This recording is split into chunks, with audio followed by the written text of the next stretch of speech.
Você vai assistir agora uma entrevista feita pela TV Ponta Negra com o pré-candidato à presidência da República, Ciro Gomes, do PDT. Antes disso, eu já me despeço. Amanhã tem mais Jornal do Dia depois do Plantão Alagoas. E não esqueça que você pode rever todo o JD no nosso site, tvpontaverde.tv.br. Uma boa tarde para você. No Rio Grande do Norte, seguindo uma série de entrevistas, debates, palestras em universidades, o pré-candidato à presidência da República pelo PDT, Ciro Gomes, é o nosso convidado de hoje. Bem-vindo. Muito obrigado.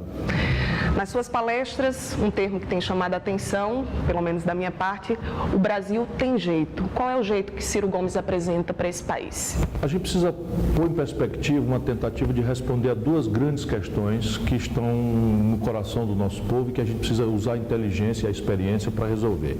Primeiro, o que é que levou o Brasil a chegar onde chegamos? Tanto do seu ponto de vista econômico, a tragédia de termos hoje 27 milhões de brasileiros entre desempregados e empurrados para a informalidade, sob o aspecto social, por exemplo, o medo de precisar da rede pública de saúde, ou a notícia absolutamente assustadora de 62.800 homicídios em apenas nos 12 últimos meses, quanto sob o ponto de vista, vamos dizer assim, político e institucional, na medida em que esses problemas exigem uma convergência, um debate, uma discussão do estamento político, porque só ele é capaz de responder, só ele é o responsável por responder essas coisas. E ele está falhando e mandando a notícia infame da roubalheira, da corrupção instalada nos centros mais graves do poder no Brasil. Então, o que aconteceu para chegarmos a esse ponto é o que eu tenho examinado. E a segunda grande questão é a sua pergunta, é o que fazer para tirar o Brasil disso. E o que fazer para tirar o Brasil disso significa recuperar a ideia de projeto nacional de desenvolvimento. Hoje, por mais que as pessoas pensem o oposto, ninguém sabe para onde vai o Brasil em nenhum setor. Qual é a meta do Brasil em educação, que planos nós temos para a saúde, qual é o caminho que nós vamos trilhar para superar esse problema da violência, como vamos resolver a equação do desenvolvimento, da geração de emprego, da infraestrutura do país. Não há meta, prazo, objetivo, planejamento, avaliação, controle, responsabilização de nada nem de ninguém no Brasil. É o fundo do poço da anarquia e do caos. Então, projeto nacional, porque o nosso modo de consumo é referido a um padrão industrial que o Brasil, ao longo das últimas décadas, perdeu a condição de produzir. Por exemplo, 100% dos celulares que o nosso povo usa são importados. 80% do valor de um carro, ainda que esteja produzido em Pernambuco ou em São Paulo, a parte rica do carro vem de fora. Para bem dizer, o Brasil está importando 80% dos remédios que o nosso povo toma.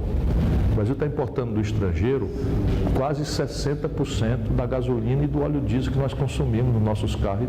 Então, repare, tudo isso aqui é a pista por onde o Brasil tem que virar o jogo. Nós temos que retomar a ideia de projeto. O objetivo desse projeto é devolver ao país uma condição de crescer. E para crescer, nós temos que resolver 3 grandes problemas. Isso tudo é o resumo, de uma palestra que toma 1 hora e depois eu me ofereço para mais 1h30, 2 horas, responder questionamentos dos professores, dos alunos, dos estudantes, dos empresários, dos sindicalistas com quem eu tenho me avistado. Seria impor barreiras econômicas à entrada desses produtos e estimular a industrialização, o processo de produção hoje em dia, você não tem mais aquelas ferramentas do passado de restringir importação, porque isso colide com a aspiração legítima do povo. E não se trata de consumismo, vamos dizer, fútil, que tem também. Trata-se de as coisas essenciais. Estou falando de remédio, estou falando de combustível. Se o Brasil fizer restrições à importação, nós teremos um problema sério de encarecimento das coisas e teremos desabastecimento em muitas coisas. O que nós precisamos é entrar numa dinâmica de reindustrialização do país, porque o Brasil, em 1980, tirava 1/3 da sua riqueza da indústria, que é quem paga os melhores salários, paga os impostos em maior volume para pagar saúde, educação, segurança, essas coisas, e hoje nós estamos tirando da indústria apenas 10% da riqueza do Brasil. Nós voltamos ao patamar que tínhamos em 1947, ou seja, o Brasil está, enquanto a China explode, a Coreia do Sul explode, o Brasil, na mesma ocasião, está regredindo por erros graves de política econômica e por falta de projeto, que, infelizmente, com momentos bons, como foi a passagem do Lula no governo, momentos muito ruins, como esse que nós estamos passando, mas, na prática, o Brasil não tem um projeto desde os anos 80. E falando deste momento, reforma trabalhista, discussão da reforma previdenciária, levantando uma série de debates no Brasil também, de pessoas questionando a perda desses direitos. Como o senhor e o seu partidos se posicionam nesse momento? Nós do PDT não temos medo de discutir reforma nenhuma. Nós temos uma convicção de que o país está com uma institucionalidade ruim. Porque se estamos com essa situação de colapso econômico, colapso social, colapso institucional e político, evidentemente não temos amor nenhum ao desenho institucional do país, que hoje está sendo irresponsável ou o responsável por essa tragédia. O que quer dizer, entretanto, para nós, é que essa discussão tem que ser democrática.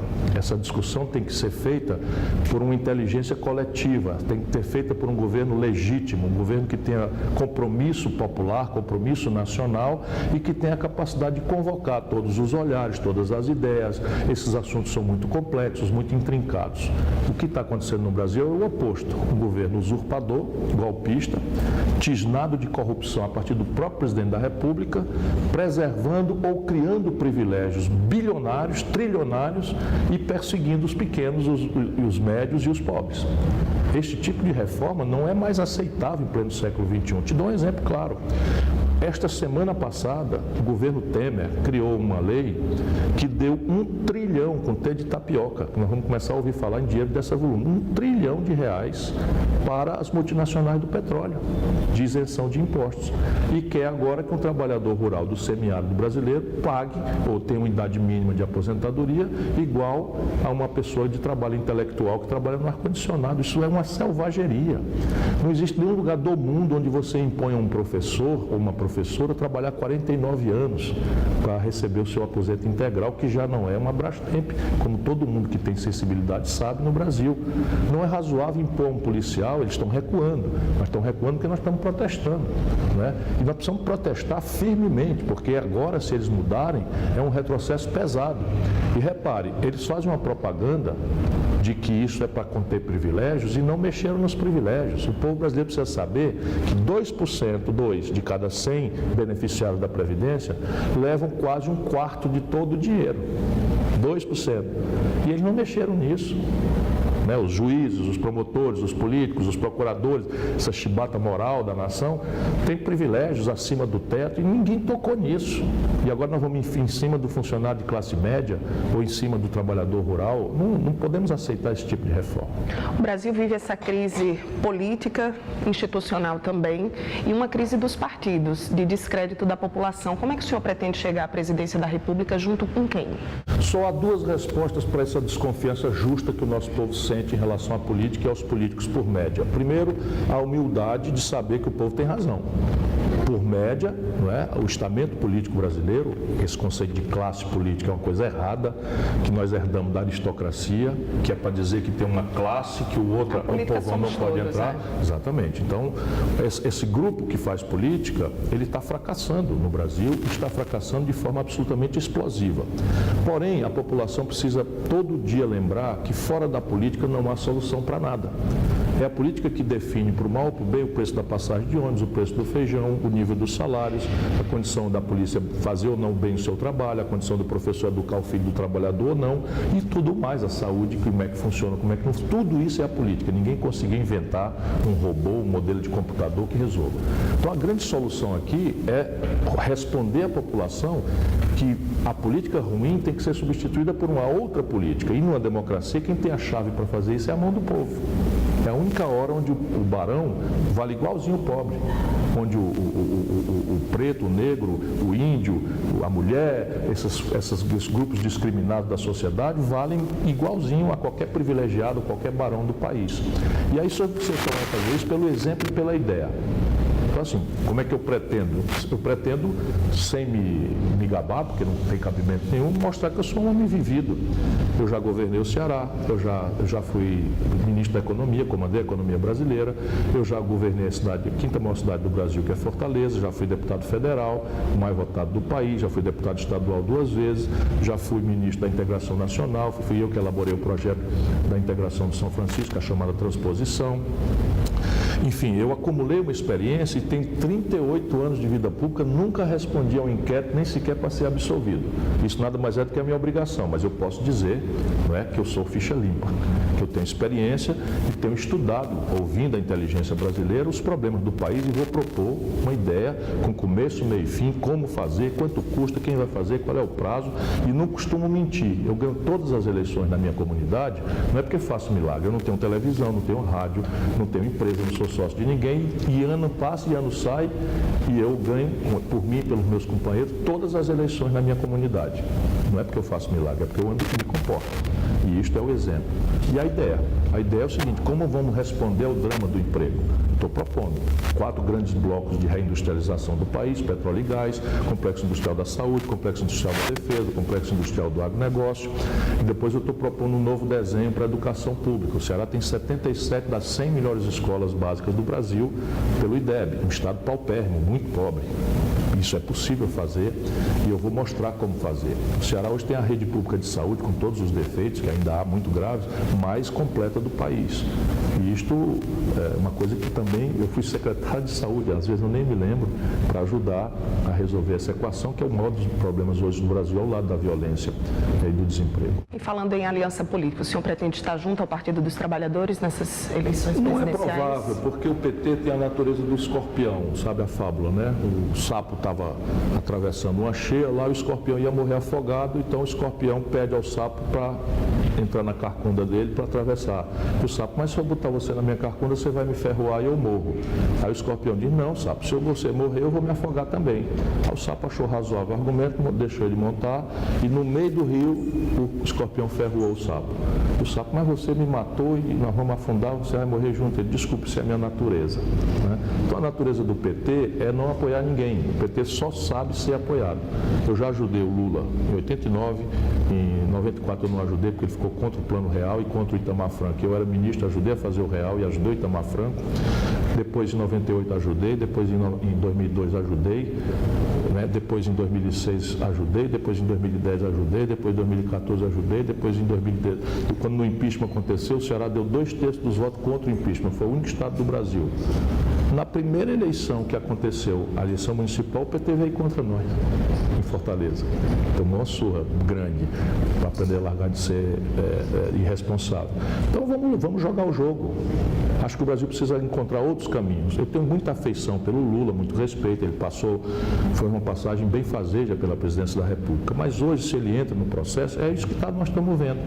O Brasil não tem um minuto para discutir seus problemas reais. É só Lula, não Lula, paixão, ódio, violência. Onde ele chega, desperta as paixões legítimas que ele desperta, mas desperta os ódios violentos que ele desperta, e o país não tem sossego. E ou a gente acha um caminho novo, né, para construir um projeto que responda aos dramas do país, ou eu temo pela sorte dos nossos jovens. Nessa trajetória política que o senhor colocou, ministro, governador, prefeito... Só falo isso para dizer que é a experiência. Claro, né? Com essa experiência política, uma característica pessoal marcante, o seu temperamento sempre é colocado, e a gente sabe, para essa disputa presidencial. Com o Lula também parecido, uma mudança de postura, do Lula paz e amor, e antes do operário. Ciro Gomes também vem com outra roupagem, digamos assim? Não, eu sou a mesma pessoa, só que agora sem cabelo branco, o restinho que tem, e 60 anos, avô, percebe? Porque eu sou muito indignado com as coisas, porque eu conheço essa gente toda, lamentavelmente o nosso povo não conhece, mas o Michel Temer rouba no Porto de Santos há mais de 25 anos. O Eduardo Cunha rouba da Telerge há mais de 30 anos. E a gente denuncia essas coisas e a turma fica fazendo... O PT fez acordo com essa gente. E aí parece que o cara tem um problema de temperamento. Eu não tenho um problema de temperamento. Eu tenho a obrigação moral de denunciar essas coisas, porque depois o malefício é monstruoso. Olha o que está acontecendo com o país. Olha a crise que nós estamos, porque nós botamos essa gente na linha de sucessão do Brasil. E uma grande filósofa judia alemã, chama Hannah Arendt, ela diz claramente que a sociedade precisa de algumas antenas para falar. Ainda que isso pareça ser agressivo, se alguém não falar as coisas, como é que o povo vai conhecer?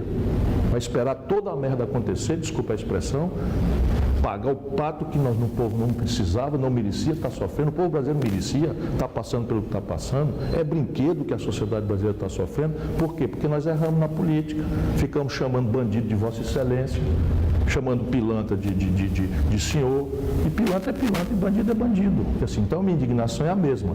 Só que eu percebi que parte do meu jeito de falar, que é muito inteligível no Nordeste, de onde eu sou, em São Paulo, no Rio de Janeiro, nos salões, parece assim ser uma coisa diferente. Isso tem um estigma, tem preconceito, né? O Caetano Veloso nunca foi estudado na USP, porque o Caetano fala de um jeito que eles não compreendem. Talvez não considerem uma arte tão sofisticada, e sendo uma arte maravilhosa. E a gente então tem que ter essa habilidade. Se eu quero presidir o Brasil, eu não posso presidir o Nordeste, né? Eu tenho que presidir o Brasil. E isso eu aprendi. Então eu tenho a obrigação de controlar minhas expressões, de tentar fazer, né, que o adjetivo não tire a coerência do substantivo. Mas que ladrão é ladrão, né, e você não pode chamar de Vossa Excelência, isso a gente tem que continuar fazendo. Não dá para escolher adversário na política, mas tem os nomes que já estão postos nessa pré-candidatura, nessa pré-campanha à presidência da República, como, por exemplo, o Bolsonaro, num discurso bem populista, num discurso que está ganhando força, e as pesquisas já mostram isso. Como é que o senhor avalia e como pretende encarar também esse palanque? Eu fui colega do Bolsonaro na Câmara, veja o privilégio da experiência. E eu conheci ele de perto, trabalhamos juntos 4 anos. E o Bolsonaro é um personagem. É um personagem que vivia, ele é deputado federal há 26 anos, pelo Rio de Janeiro. E antes foi vereador 4. Então ele fez 30 anos deputado e vereador. Nunca tomou a decisão de dar uma mãozinha para o trauma do Rio de Janeiro, porque ele representa no simbólico a negação da política. Ele representa no simbólico a decência, a moralidade, né, a honestidade, que tem mania de resolver todo problema com honestidade. Aí eu brinco o seguinte: eu sou honesto, a Marina é honesta, ele, vamos aceitar que seja honesto, a Manuela Dávila é honesta, vamos ficar nesses 4. E agora o que é que o povo faz? Empatou. 4 candidatos honestos. Gol de quem? Percebe? Honestidade é obrigação. É evidente que nós temos que discutir ética, como é que se transforma a decência pessoal num gesto de controle da corrupção, que é o que importa. Por regra, o Brasil tem tido presidentes decentes. O problema é que do pescoço para baixo é tudo podre. Porque presidentes decentes contemporizam com a ladroeira, e esse é o grande desafio contemporâneo do Brasil. Como é que a gente governa sem entregar o país aos ladrões, aos bandidos? E essa é a minha tentativa de oferecer uma alternativa com toda a minha vivência. Eu venho de ter governado, eu fui deputado de oposição, deputado líder de governo, e eu tenho convicção de que é possível ter um caminho diferente. Agora, o Bolsonaro fez essa opção, nunca aceitou ser candidato a prefeito do Rio, onde está tudo esculhambadíssimo, nunca aceitou ser candidato a governador do Rio para ajudar, porque lá o governador está preso, o presidente da Assembleia está preso, os 5 dos 7 membros do Tribunal de Contas estão presos, e eu nunca vi uma palavra do Bolsonaro, deputado federal há 26 anos no Rio de Janeiro, com relação a isso. Pelo contrário, confraternizou com essa gente o tempo inteiro. Chamou o Eduardo Cunha de herói, as fitas estão aí. Percebe? Então o que é que vai acontecer? É um personagem que assim que a televisão aclarar o debate, ele some. Some, simplesmente. Tem uma parte que é de fascistas, que vão ficar com ele porque pouco importa, estão querendo só as frases, bandido bom é bandido morto, é como se bater em pobre e matar pobre fosse a solução para o drama da violência, porque quem faz mesmo a violência é o narcotraficante que mora na praia. O narcotraficante não está na favela disputando ponto de tráfico. Isso aí são os meninos que estão aí desesperados, porque não tem alternativa, não tem escola que preste, estão com a família destruída, a mãe toma conta, tem que trabalhar, deixa o menino já desde garoto fora porque não tem com quem deixar, e o menino toma notícia da droga e de um dinheirinho que ele não tem, e começa esse drama, né? Depois que é preso, vira membro de facção criminosa, ou morre, ou é viciado nesse monstro que virou o sistema penitenciário do Brasil, e tudo isso exige muita seriedade, sabe, muita compostura, muito respeito aos problemas, e o Bolsonaro resolve a golpe de frase feita. Como o povo está machucado, tende a acreditar nesse primeiro momento, mas a campanha tem a virtude de fazer as comparações. Então eu vou perguntar para ele: meu irmão, tu nunca governou uma bodega das pequenas e quer ter como primeira experiência a presidência da República numa hora dessa, difícil desse jeito? Aí eu olho para o povo e digo assim: vocês estão doidos, né, gato? Eu quero fazer um suicídio coletivo? Não aguenta. Para encerrar, apesar da entrevista passar nas emissoras do Sistema Opinião em 5 localidades aqui do Nordeste, eu estou no Rio Grande do Norte e não vou deixar de perguntar na política que o PDT pretende ter candidatura própria ao governo do Estado, com o prefeito de Natal, Carlos Eduardo Alves, na disputa. Nós estamos trabalhando nesse instante a nossa posição em todos os estados brasileiros. Idealmente, nós queremos ter uma representação majoritária, ou seja, ou governador, ou vice-governador, senador, em todos os estados brasileiros. No Rio Grande do Norte, nós temos essa joia. Carlos Eduardo é um prefeito de Natal pela 4ª vez. O prefeito é um lugar muito difícil, só vai pela 4ª vez alguém que entregou, né, que entrega, que tem confiabilidade. E ele amadureceu não só um grande talento de administração, mas também uma habilidade política, o trânsito, junto à tradição, né, de uma família que tem contradições, mas que tem uma história, né, mas ao mesmo tempo, na hora que foi necessário, rompeu, afastou-se, foi para o campo progressista, ajudou dali a luta do Brasil pela redemocratização, ajudou o Rio Grande do Norte, enfim, ele está pronto, não é? Mas ele tem uma decisão que só ele pode tomar consultando o povo e o coração dele, é que ele acabou de ser eleito prefeito. Nós gostaríamos muito que ele fosse candidato a governador, mas ele não pode ser candidato a governador porque nós queremos que ele seja. Ele tem que ser se o povo do Rio Grande do Norte entender que ele já cumpriu a etapa de ser um bom prefeito e que o Rio Grande do Norte precisa dele, inclusive para cuidar também de Natal, que é uma cidade que todo brasileiro que tem o privilégio de conhecer adora e ama.